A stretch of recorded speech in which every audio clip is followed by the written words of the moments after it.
Ministério da Sociedade, da Legale, da curso de Direito da Universidade Federal de Juiz de Fora, campus avançado de Fernando Valadares, e preparamos uma conversa sobre a audiência pública do Supremo Tribunal Federal sobre o que tratou sobre o regime prisional. As audiências públicas são normativas previstas na Lei 9868 de 99 e pela emenda número 29, que altera o regimento interno do STF. São convocadas em caso de necessidade de esclarecimento de matéria ou de circunstância de fato com repercussão geral e de interesse público relevante, ou de notória insuficiência das informações existentes nos autos. Com isso, elas possuem o objetivo de trazer elementos técnicos para o debate constitucional, elementos que colaboram para a adequada compreensão de temas considerados complexos. A primeira audiência pública a ser realizada no STF ocorreu em 24 de abril de 2007, em ocasião de instrução da ADI 3510, onde pesquisadores e outros estudiosos deram argumentos favoráveis e contrários à realização de pesquisas com células-tronco embrionárias. A partir daí, devido à capacidade elucidativa da audiência em prover ao tribunal diversos argumentos e visões sobre o tema, bem como possibilidade de maior esclarecimento em questões factuais, as audiências se tornaram recurso eficiente e usual na STF. A audiência pública sobre o regime prisional ocorreu nos dias 27 e 28 de maio de 2013, por ocasião do recurso extraordinário 64.13.20, interposto pelo Ministério Público do Rio Grande do Sul contra a decisão do Tribunal de Justiça do Rio Grande do Sul, em que determinou ao condenado em regime semiaberto o cumprimento de pena privativa de liberdade em prisão domiciliar, enquanto não houver vaga em estabelecimento prisional que atenda aos requisitos da condenação. Nesse sentido, a audiência pública cogitou-se a possibilidade do cumprimento de penas do regime menos gravoso quando o Estado não dispuser no sistema carcerário de vaga no regime indicado na condenação. O recurso extraordinário, ou RE, como o próprio nome sugere, tem caráter excepcional. É usado contra decisões de outros tribunais em única ou última instância para o Supremo Tribunal Federal, quando houver ofensa à norma da Constituição da República. Tem sua origem no próprio texto constitucional, no artigo 102, inciso 3º, sendo ainda regulado por disposições contidas no Código de Processo Civil, nos artigos 541 a 546, e ainda na Lei 8038 de 1990, nos artigos 26 a 29, bem como nos artigos 321 a 326 do Regimento Interno do Supremo Tribunal Federal. Para ser admitido recurso extraordinário, há que ser demonstrada a repercussão geral, ou seja, a matéria deve ser relevante do ponto de vista político, econômico, social ou cultural, devendo ainda tratar especificamente de um dispositivo da Constituição, não podendo, portanto, alegar violação genérica ao texto. Cabe recurso extraordinário à decisão judicial quando satisfazerem as alíneas do artigo 102, inciso 3º da Constituição da República. São elas: contrariar dispositivo à Constituição, declarar a inconstitucionalidade de tratado ou lei federal, julgar válida lei ou ata do governo local contestada em face da Constituição, julgar válida de lei local contestada em face de lei federal. Por ser um instrumento do controle difuso de constitucionalidade, a constitucionalidade, neste caso, é atingida de forma incidental. O recurso extraordinário vale somente para as partes do processo, ou seja, seus efeitos são interpartes, gerando consequências ex tunc, ou seja, para as partes, a lei é inconstitucional desde o seu surgimento. Sistema prisional.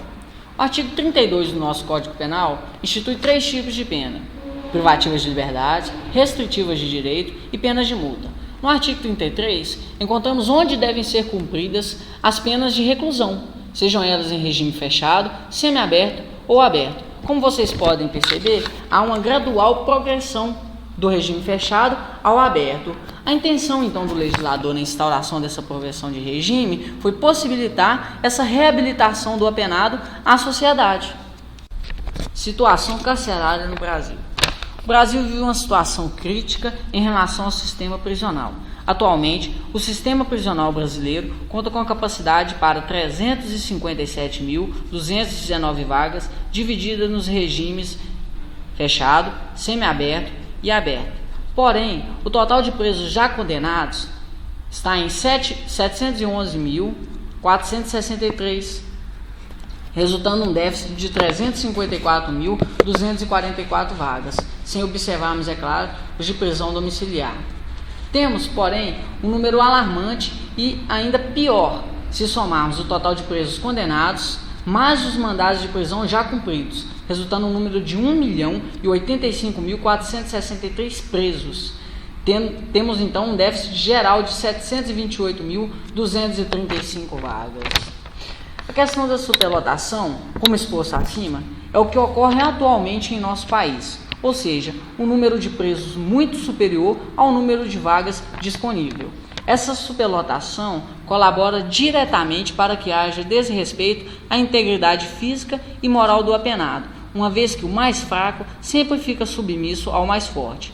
Com isso, identificamos a falência do nosso sistema prisional, que, além de não garantir condições ideais ao preso, fere diretamente a Constituição da República, contribuindo com o aumento de rebeliões por presos que se encontram em situações desumanas, o que prejudica diretamente o objetivo ressocializador da pena.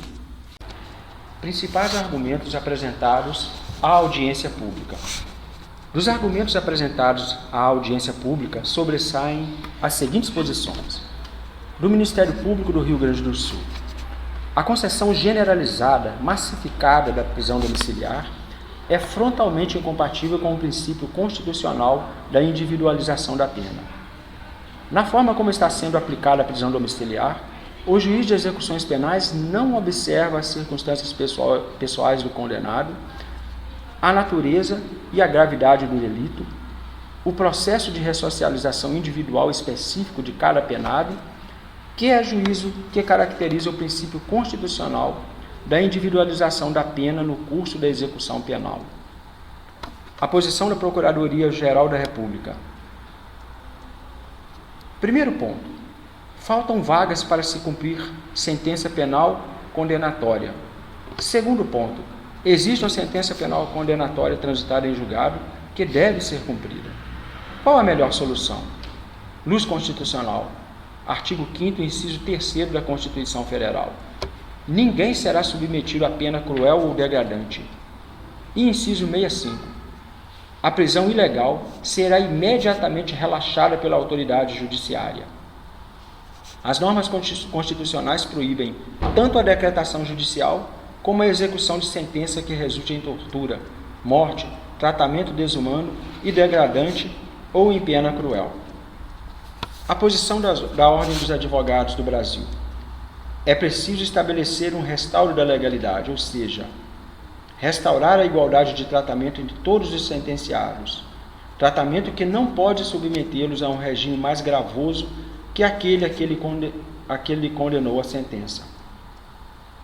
Dos depoimentos colhidos nesta audiência pública, pode-se concluir que decisões judiciais, a pena como deve ser executada, não estão sendo cumpridas.